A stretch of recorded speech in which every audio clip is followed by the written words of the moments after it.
आज हम जो सब्जेक्ट पढ़ने वाले हैं उसका नाम है measurement and instrument. Measurement and instrument subject का नाम। पहले ये समझते हैं कि इस सब्जेक्ट को पढ़ने की क्या ज़रूरत थी।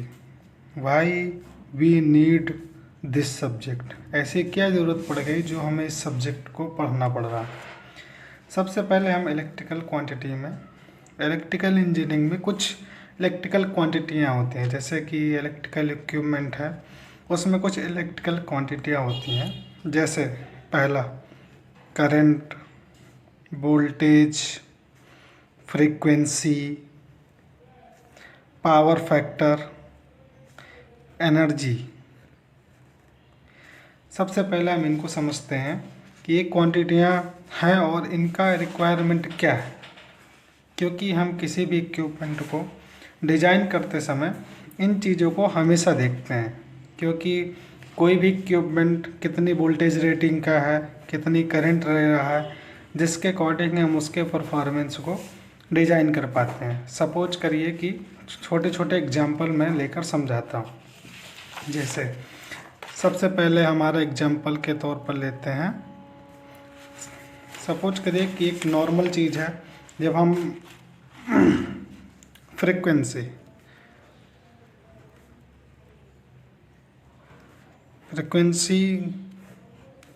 का मतलब क्या है? मतलब कोई भी चीज़ एक सेकंड में कितने नंबर ऑफ टाइम्स सर्कुलेट हो सकती है या रोटेट हो सकती है या फ्लक्चुएट हो सकती है, इसको हम फ्रीक्वेंसी बोलते हैं। जैसे कि हमारे इंडिया में फ्रीक्वेंसी 50 हर्ट्ज़ की यूज करते हैं, हाँ, और अदर स्टेट में हम 60 हर्ट्ज़ की यूज करते हैं। अदर स्टेट नहीं, अदर कंट्रियों में, जैसे कि यूएसए, अदर कंट्रियों में। तो ये हमें कैसे पता चलेगा कि हमारा इक्विपमेंट या हमारा इक्विपमेंट 50 हर्ट्ज़ पर ही चलेगा, या हमारा इक्विपमेंट जो हम डिज़ाइन कर रहे हैं वो 50 हर्ट्ज़ पर ही चलेगा, या हमारा जो सप्लाई वोल्टेज आ रहा है या करंट आ रहा है या पावर जो आ रही है हमारी, वो उसकी जो फ्रीक्वेंसी है वो 50 हर्ट्ज़ ही है, ये हमें कैसे पता चलेगा? जिसके लिए हमें इसका मेजरमेंट करना पड़ता है, जिसके लिए हमें एक फ्रीक्वेंसी मीटर की ज़रूरत पड़ती है, जो कि हम फ्रीक्वेंसी को मेजरमेंट कर पाएँ। दूसरा वोल्टेज, जैसे कि हमारे घरों में जो भी इक्विपमेंट लगा है उसकी एक नॉर्मल रेटिंग होती है, या किसी भी इक्विपमेंट को कितनी स्पीड में चलाना है। जैसे सपोज करिए एक मोटर है, मोटर इंडक्शन मोटर है, और हम चाहते हैं कि ये मोटर 3000 आरपीएम में रोटेट करे। तो इस मोटर को 3000 आरपीएम में रोटेट कराने के लिए हमें कितने वोल्टेज की रिक्वायरमेंट है, कितने करंट की रिक्वायरमेंट है, ये हम डिज़ाइन कैसे कर पाएंगे, जिससे कि हम उसमें एक नेम प्लेट दे सकें या बाय डिफ़ॉल्ट उसकी परफॉर्मेंस को देख सकें। जिसके लिए हमें वोल्टेज मेजरमेंट करना पड़ेगा, करंट मेजरमेंट करना पड़ेगा। सेम पावर फैक्टर है, जैसे कि एक नॉर्मल चीज़ है कि हम लोग जनरली बोल देते हैं कि जो घरों में सप्लाई लाइन आती है उसका पावर फैक्टर अच्छा होना चाहिए। तो कैसे हम डिसाइड करेंगे कि जो हम सप्लाई लाइन दे रहे हैं उसका पावर फैक्टर अच्छा है या पावर फैक्टर लो है, उसकी क्या एडवांटेज है, डिसएडवांटेज है, वो अलग मैटर है। पर फाइनली हम लोग मेजरमेंट किन चीज़ों को करते हैं और क्यों करते हैं, जिससे कि जो भी इलेक्ट्रिकल क्वांटिटियाँ हैं, करंट है, वोल्टेज है, फ्रीक्वेंसी है, पावर फैक्टर है, एनर्जी मीटर है। हमारे घरों में जनरली एनर्जी मीटर लगा होता है, जिससे कि हम उसको देख सकते हैं कि एनर्जी मीटर हमारे घरों में जो एनर्जी कंजप्शन होता है उसका एनर्जी को मेजर करके और उसका हम लोग बिल पेमेंट करते हैं। तो हमें इसलिए इस सब्जेक्ट को पढ़ना पड़ता है कि हम लोग इलेक्ट्रिकल क्वांटिटी को कैसे मेजरमेंट कर पाएँ। अब मेजरमेंट तो कर लेंगे, लेकिन मेजरमेंट करने के लिए कुछ इंस्ट्रूमेंट की ज़रूरत पड़ेगी। जैसे सपोज करिए कि हमें करंट मेजरमेंट करना है तो मीटर की ज़रूरत पड़ेगी, वोल्टेज मेजरमेंट करना है तो वोल्ट मीटर की ज़रूरत पड़ेगी, फ्रिक्वेंसी मेजरमेंट करना है तो फ्रिक्वेंसी मीटर की ज़रूरत पड़ेगी, पावर फैक्टर मेजरमेंट करना है तो पावर फैक्टर मीटर की ज़रूरत पड़ेगी, एनर्जी मेजरमेंट करना है तो एनर्जी मीटर की ज़रूरत पड़ेगी। तो ऐसे इंस्ट्रूमेंट जो कि इन क्वांटिटियों को मेजरमेंट करते हैं या मेजर करते हैं उन्हें इंस्ट्रूमेंट बोलते हैं। छोटे से एग्जांपल में कोई भी हम किसी चीज़ को मेजर कैसे कर पाते हैं, किसी से कंपेयर करते हैं, किसी डिवाइस का यूज करते हैं, तभी हम इनको मेजरमेंट कर सकते हैं। तो उन क्वांटिटियों को कैसे मेजर करें और जो मेजरमेंट करते हैं उसमें जो हमें इंस्ट्रूमेंट प्रयोग होते हैं उन इंस्ट्रूमेंट के बारे में पढ़ना है हम लोगों को, और क्या क्या क्वांटिटियाँ मेजरमेंट करना है और क्यों करना है ये हमने अभी बताया। इसके बाद हम इंस्ट्रूमेंट जैसे कि हमने एक डिफिनीशन भी छोटी सी दे रखी है। An instrument is a device which we can determine the magnitude और value of quantity to be measured. मतलब इंस्ट्रूमेंट एक डिवाइस है जो कि जिसके द्वारा हम डिटरमाइन कर सकते हैं किसी भी क्वांटिटी का, मेजर्ड क्वांटिटी का मैग्नीट्यूड डिसाइड कर सकते हैं। सपोज करिए कि कोई भी एक मीटर है, उसमें हमें 10 एम्पीयर की करंट मेजरमेंट करना है तो उसका डिफ्लेक्शन 10 एम्पीयर पर पहुंच जाएगा तो हमें मेजरमेंट प्रोवाइड हो जाएगा। जैसे हम लोग मेजर कौन कौन सी क्वांटिटी करते हैं, वोल्टेज करते हैं, करंट करते हैं, पावर करते हैं, एनर्जी करते हैं, बराबर। इसके बाद है इंस्ट्रूमेंट। इंस्ट्रूमेंट का डिवीजन। इंस्ट्रूमेंट को हम लोग जनरली दो प्रकार से डिवाइड करते हैं, एक एब्सोल्यूट इंस्ट्रूमेंट और एक सेकेंडरी इंस्ट्रूमेंट। एब्सोल्यूट इंस्ट्रूमेंट को क्या होता है, सबसे पहले हम ये लोग समझते हैं। एक ऐसा इंस्ट्रूमेंट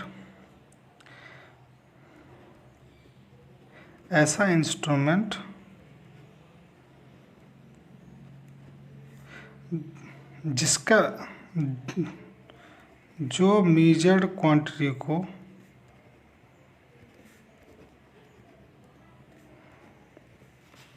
मेजर्ड वैल्यू को अपने पैरामीटर पर मेजर करें।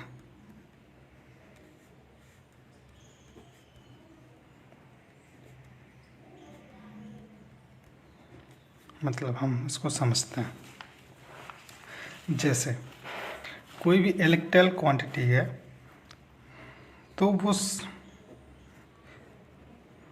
करंट, जैसे ये हर एक सेकंड और हर एक टाइम पर चेंज हो रहती है। जैसे कि अभी सपोज करिए 10 बजा हुआ है और इसकी वैल्यू 5 एम्पियर है, हो सकता है 10 बजकर 1 सेकंड में इसकी वैल्यू 5.1 एम्पियर हो। ऐसे सेम बदल सकती है।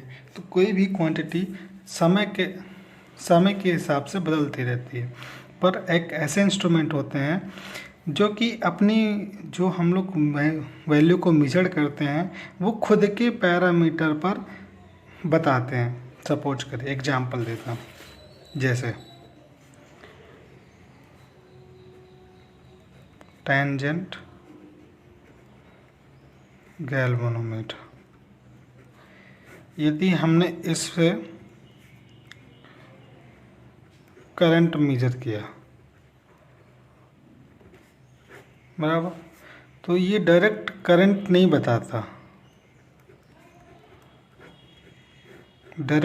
बताता, ये करंट को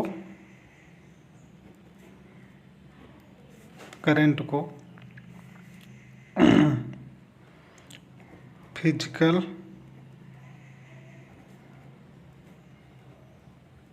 कांस्टेंट के रूप में बताता है। इसके बाद हम इससे कैलकुलेट करके करंट की वैल्यू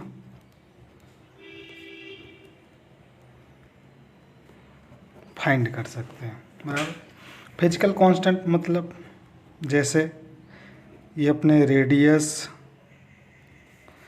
नंबर ऑफ टर्न और कांस्टेंट, इनके फॉर्म में ये डिनोट करता है। पर इसके डिसएडवांटेज क्या है, क्योंकि इसका यूज हम लोग लेबोरेटरी वगैरह में करते हैं प्रैक्टिकल के लिए, पर जनरली प्रैक्टिकली यूज नहीं करते, क्योंकि इसकी जो वैल्यू होती है वो समय दर समय चेंज नहीं होती है और एग्जैक्ट वैल्यू नहीं बताती है, जिससे कि हम प्रॉपरली मेजरमेंट नहीं कर पाएंगे। कुछ माइन्यूट वैल्यू नहीं बताती, कैलकुलेट समय हम हमेशा पॉइंटों का मिस्टेक करते हैं या बहुत ही छोटी क्वांटिटी को हम मेजर नहीं कर पाते हैं इसके कारण, जबकि हमें मेजरमेंट बहुत फाइन करना चाहिए, क्योंकि जितना अच्छा मेजरमेंट होगा हमारा इक्विपमेंट की परफॉर्मेंस और इक्विपमेंट की जो डिज़ाइन होगी वो उतनी ही अच्छी होगी, जिससे कि हमें बहुत प्रॉपर मेजरमेंट चाहिए, जिसके कारण हमने दूसरे जो इंस्ट्रूमेंट आए उनको बोलते हैं सेकेंडरी इंस्ट्रूमेंट।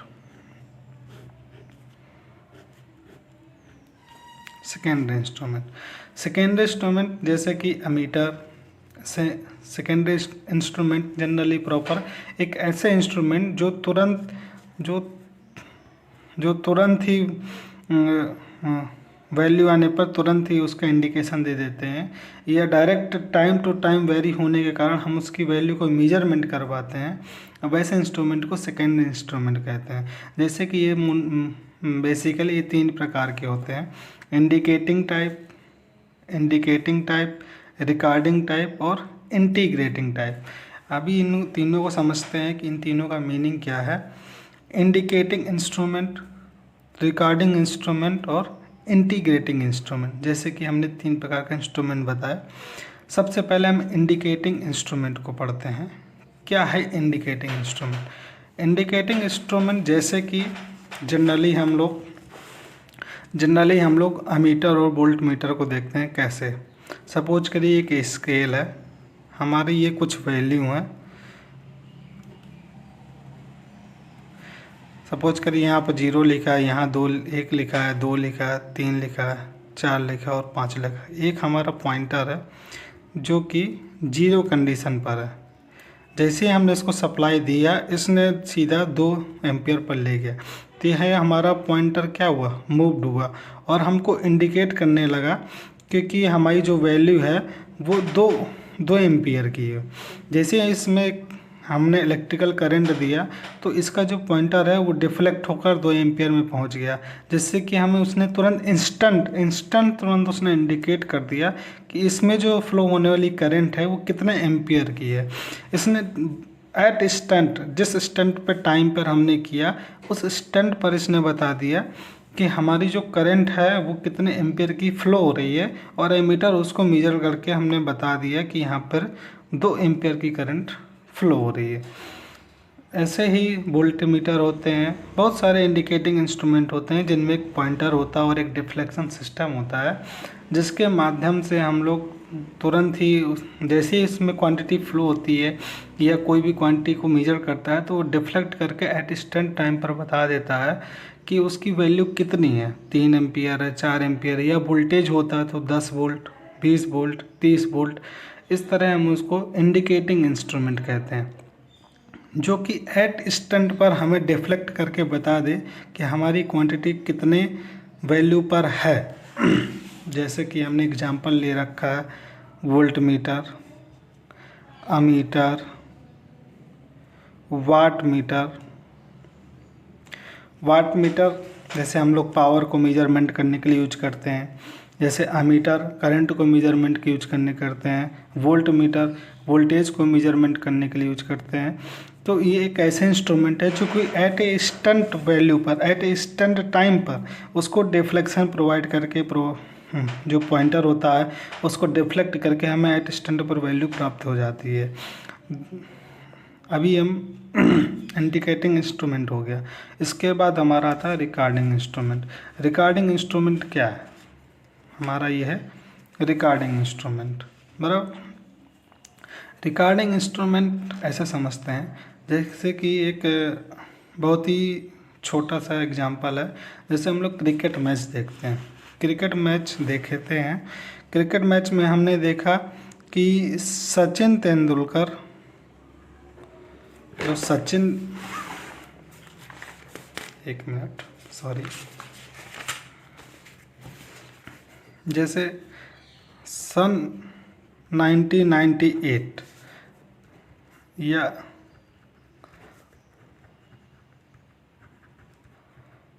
वर्ल्ड कप, बराबर, सचिन तेंदुलकर कैसे आउट हुए?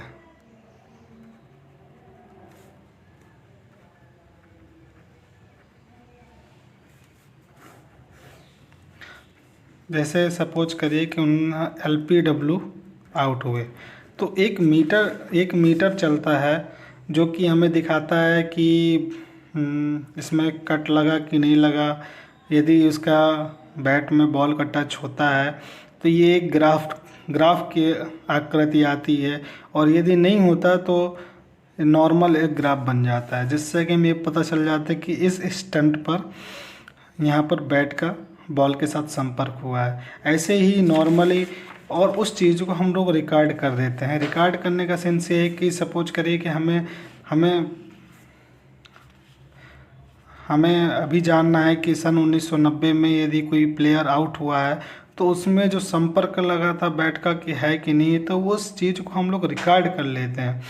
तो इसलिए जैसे जिसमें जो क्रिकेट मैच में यूज होता है उसको बोलते हैं स्नीकोमीटर। एक ऐसा मीटर हो जाता है जो क्रिकेट मैच में यूज होता है। स्नीकोमीटर मीन्स हम कोई भी चीज़ को एक छोटे से एग्जाम्पल में समझाना चाहते हैं कि हम लोग जनरली क्रिकेट में देखते हैं तो हम लोग किसी भी प्लेयर को एट स्टंट पे तो आउट डिसीजन या अंपायर ने आउट डिसीजन नहीं दिया तो हम लोग रिव्यू सिस्टम लेते हैं। जैसे ही रिव्यू सिस्टम लेते हैं तो वो हमें उस टाइम पे तो गुजर चुका ना रिव्यू सिस्टम, जिस समय वो हमें वहाँ पे कट लगा या कोई भी नॉइस आई और हमने एम्पायर ने आउट नहीं दिया। सपोज करिए कि अभी एक स्टंट टाइम पर कट लगा और अंपायर ने आउट नहीं दिया, ठीक है, पर हम उसके बाद हमें 15 सेकंड का टाइम मिलता है कि हम एक रिव्यू सिस्टम ले सकते हैं। फिर रिव्यू सिस्टम में देखते हैं बैट और बॉल का संपर्क, ठीक है, जिसका ग्राफ ऐसे आता है। कई बार यदि कोई भी संपर्क होता है तो उसमें ग्राफ ऐसे बन जाता है, या जनरली ग्राफ ऐसे नॉर्मल सा रहता है यदि कोई भी संपर्क नहीं हुआ। तो आप ये देख रहे हैं कि कुछ 15 सेकंड के पहले जो चीज़ इंस्टेंट हुई है उसको 15 सेकंड के बाद हम लोग देख पा रहे हैं। तो ये कैसे पॉसिबल है? क्योंकि हमने उस ग्राफ को रिकॉर्ड कर चुके हैं। यदि उस चीज़ को रिकॉर्ड नहीं करते तो 15 सेकंड पहले जो चीज़ घटित हुई है उसको 15 सेकंड बाद कैसे चेक कर सकते हैं? इसलिए उसको हम लोगों ने रिकॉर्ड कर रखा है, तभी हम उसका रिव्यू सिस्टम ले सकते हैं और उसको चेक कर सकते हैं। जैसे इलेक्ट्रोकार्डियोग्राफ एक इंस्ट्रूमेंट है जो हार्ट बीट्स को मेजरमेंट करता है। हार्ट बीट्स को मेजरमेंट करता है जिससे कि हमें पता चल जाता है कि लास्ट टाइम कितनी हमारी हार्ट बीट्स थी और अभी इंस्टेंट में हमें कितनी हार्ट बीट्स है। तो इस चीज़ को मेजरमेंट करता है। सेस्मोग्राफ है, सेस्मोग्राफ जो कि भूकंप की तीव्रता को मेजरमेंट करता है, अर्थक्वेक को मेजरमेंट करता है। सेम ये भी चीज़ों को रिकॉर्ड कर लेता है, तभी हमें पता चलता है कि एट स्टंट पर हमारा कितने रिएक्टर से हमारा जो अर्थक्वेक आया है उसका रिएक्टर स्केल कितना है। क्योंकि हम एक स्टंट पर आता है, हमारा अर्थक्वेक जो आता है वो एक इंस्टेंट पर आता है, लेकिन हम उसकी जो वैल्यू है उसके काफ़ी समय बाद उसको हम लोग आइडेंटिफाई कर पाते हैं कि जो अभी इंस्टेंट पर हमारा अर्थक्वेक आया है वो कितने रिएक्टर स्केल का है, कितनी उसकी इंटेंसिटी है, उसको हम लोग 2 4 5 सेकंड में के बाद आइडेंटिफाई कर पाते हैं या उसको देखते हैं या मेजर करते हैं, जिससे कि एट स्टंट पे होने वाली घटना या इवेंट उसका हम लोग वैल्यू 2 4 सेकंड या 5 सेकंड के बाद भी हम वेरीफाई कर पाते हैं। वो पॉसिबल होता है रिकॉर्डिंग इंस्ट्रूमेंट की वजह से। मतलब कुछ भी क्वांटिटी को वो रिकॉर्ड कर सकता है, एट स्टंट पे होने वाली क्वांटिटियों को वो रिकॉर्ड कर सकता है। ठीक है। हमने दो प्रकार के इंस्ट्रूमेंट पढ़ लिए, एक इंडिकेटिंग इंस्ट्रूमेंट और दूसरा रिकॉर्डिंग इंस्ट्रूमेंट। तीसरा है इंटीग्रेटिंग इंस्ट्रूमेंट। इंटीग्रेटिंग इंस्ट्रूमेंट, चलो समझते हैं कि इंटीग्रेटिंग इंस्ट्रूमेंट क्या होते हैं। इंटीग्रेटिंग इंस्ट्रूमेंट, एक मैं छोटा सा एग्जांपल लेता हूँ। जैसे कि हमने एक पढ़ा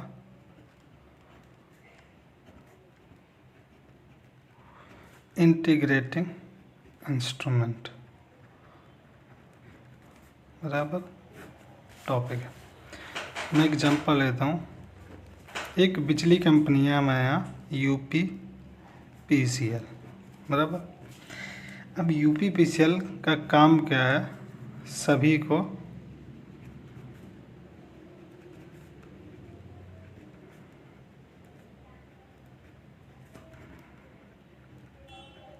प्रोवाइड कराना,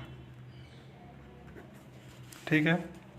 अभी इलेक्ट्रिसिटी कहाँ से, जब इलेक्ट्रिसिटी सभी को प्रोवाइड कराती है तो ये इलेक्ट्रिसिटी बनाती होगी या परचेज करती होगी, क्योंकि इसको भी तो इलेक्ट्रिसिटी चाहिए। ये एक कंपनी है जो कि एक इलेक्ट्रिसिटी को लेती है और सभी को प्रोवाइड कराती है, जिसको हम लोग डिस्कॉम बोलते हैं। ट्रांसमिशन और डिस्ट्रीब्यूशन दोनों करती है UPPCL।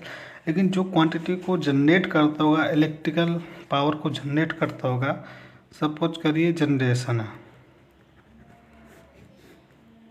जनरेशन में मैं अभी एक कंपनी है GSECL, Gujarat state electricity corporation limited, ये इलेक्ट्रिसिटी को जनरेट करती। जनरेशन करते समय बहुत सारे खर्च आते हैं, जैसे कि हम लोग खर्च करते, कोयले का बर्न आता है, ऑयल बर्न होता है, एम्प्लॉय का खर्चा होता है, और एक यूनिट को जनरेट करने में लगभग 4 रुपया 5 पैसा आता है। 4 रुपया 5 पैसा आया। इस 4 रुपया 5 पैसे से इसने UPPCL को बेच दिया, UPPCL ने खरीद लिया। अब UPPCL ने सभी को घरों में प्रोवाइड करा दिया। अब इलेक्ट्रिसिटी हमारे घर पे मिल गई। ये हमारा घर है। अब चूँकि इसने पैसे में ख़रीदी है, तो इस क्वांटिटी को इसने पैसे में ख़रीदी है, तो ये भी लोगों को पैसे में ही तो प्रोवाइड कराएगी। अब सपोज करिए कि इसने, ये घर है हमारा, हमने आज इतने इक्विपमेंट चलाए कि हमारी जो एक दिन में 5 यूनिट की बिजली खर्च हो गई। हमारे जो इक्विपमेंट है, यदि हमने एक दिन 24 आवर्स चलाया, जिससे कि हमारी यूनिट कितनी खर्च हो गई, 5 यूनिट, बराबर। अब सपोज करिए कि आज की डेट है 18/8/22, ओके। अब हमने कल सारे इक्विपमेंट को चलाया, 5 यूनिट फिर खर्च हुआ, ये 19/8 और 22 की, ठीक है।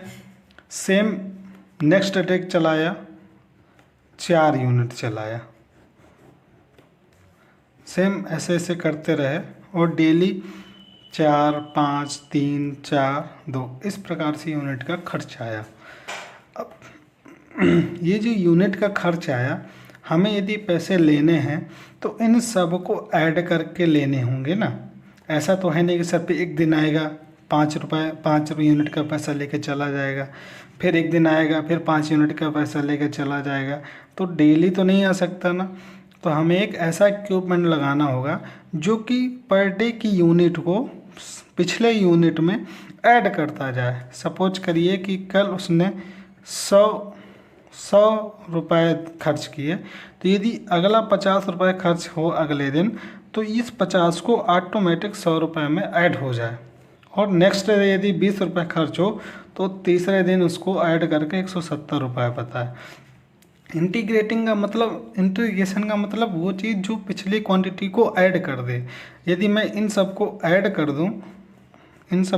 कर दूं तो 1 2 3 4 5 6 7 8 8 दिन में हमारी टोटल इलेक्ट्रिसिटी कितनी कंज्यूम हुई? 5, 10, 14, 18, 23, 26, 30, 32।